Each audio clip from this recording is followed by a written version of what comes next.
Good morning, my fellow denizens of Rock 3, as well as any and all other sentient entities that may and or may not have evolved along molecular lines other than carbon. Welcome to this series of What the Fuck Happened? In this series, a very short one, unfortunately. I know, you're brokenhearted, but cope. I talk about how I was kicked out of numerous bands over the years, particularly from 2001 onward, whereas prior to that time, doing things with people was real normal. It was effortless. After 2001, it started getting harder and harder to do anything social with what I very, very fondly and colloquially refer to as the members of the Nazarene. So if you're triggered by rants about Nazarene, this video isn't for you. You should stop right now. But if you're okay with some ranting about members of the Nazarene and the Jeffs and the Chris's of the world, and if you've ever been ostracized by a group of people and shunned by a community, an entire community, for things that you didn't even do, like you did nothing. You're just like not wanted around because of like the way you look or how you talk, or you just like, you're not doing, like people hate people for reasons that have nothing to do with anything that they say or do. It's just you represent something to those people, so they despise you. And so they say, yeah, but you're doing it this way and you do it some other way, and they still hate you, and now hate you even more because now you did what they wanted you to do, and they show that, you know, you're malleable and they have no respect for you. But anyway, this video here, it's a bit of a long one, and it was the last time I tried to get a band together and it didn't work. I hope you enjoy this next episode, episode number 2 of What the Fuck Happened. Enjoy.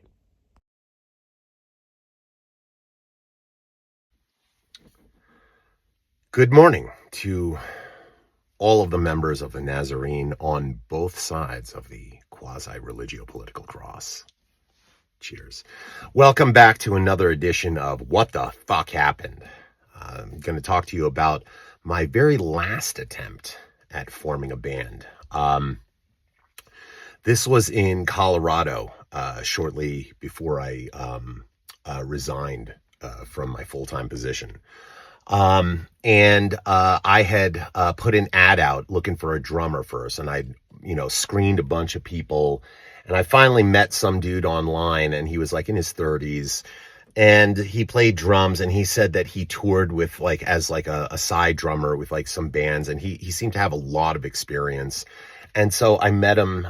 He wanted to meet at a bar, and I was already like, because for those of you who don't know me, I'm not a drinker. I don't drink. I'm not against it for other people. It's just not for me. But I went anyway because I don't really care. I could have water or something like that. And we get there. I'm just talking, we're hanging out, and we get along enough, and we go back to his place, and he's married, and he had a kid, but they weren't there, and he had like downstairs basement was just set up, the drums, recording equipment, everything, and I was like, yes, this is going well, this is going very good, because I wasn't planning on, I know going back to his place sounds really gay, but we went back to his place, and then he had a bass, and then we just started jamming. And it went really well, like excellently well. We played, I just busted out Twist of Cain by Danzig, and he just started just rocking into it. And we were going into it. It was good. It was fun, and it was tight. And then I started playing on his bass, this riff that I came up with. Nothing complex, nothing over the top. I know people think all kinds of things about me. It had 2 notes in it, for those of you who want to know, literally 2 notes. And it was just like the rhythm was a little bit unusual, but he picked up on it right away and just got it. And we were grooving. I was like, this is great. And we were getting each other. And then I noticed like he's not drinking, like he didn't drink at the bar or at the place. And I was like, why'd you want to meet at the bar? And he's like, oh yeah, I used to be an alcoholic. But I have this condition that, I ended up in the hospital. He had to get his stomach pumped, and he had to go all this stuff. And if he had even one more alcoholic beverage, he would have to go to the hospital and he would be dead, basically. He was like not in a good place, so he couldn't drink. And I was like, you know what? This is just getting better and better, And then he had acoustic guitars there. He had like a room full of acoustics. And I was like, bro, where have you been my whole life? So I took one of them down and I started playing Into the Deep, which is one of my own songs. And he took out some hand drums and started playing, and we were like grooving. I was like, this is great. But he had a kegerator, or not a kegerator, like a small refrigerator, and he opened it up and he kept taking out these non-alcoholic beers.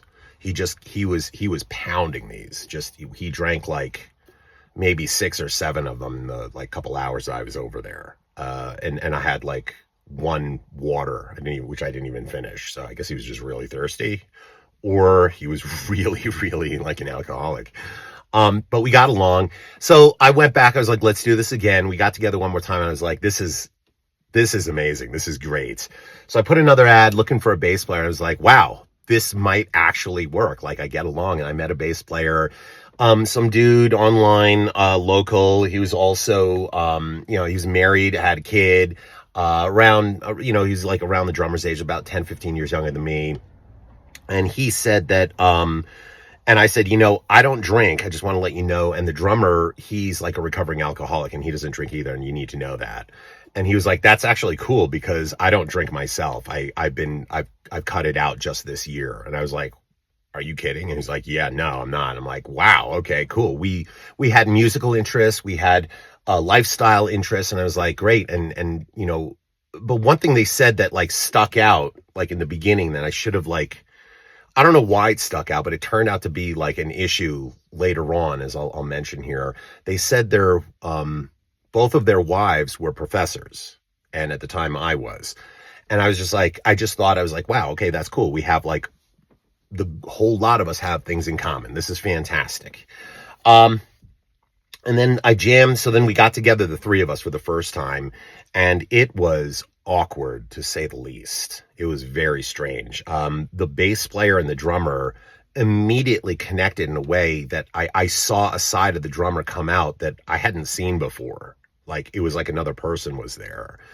And the drummer and the bass player got really like connected and were like laughing at each other's jokes and bonding.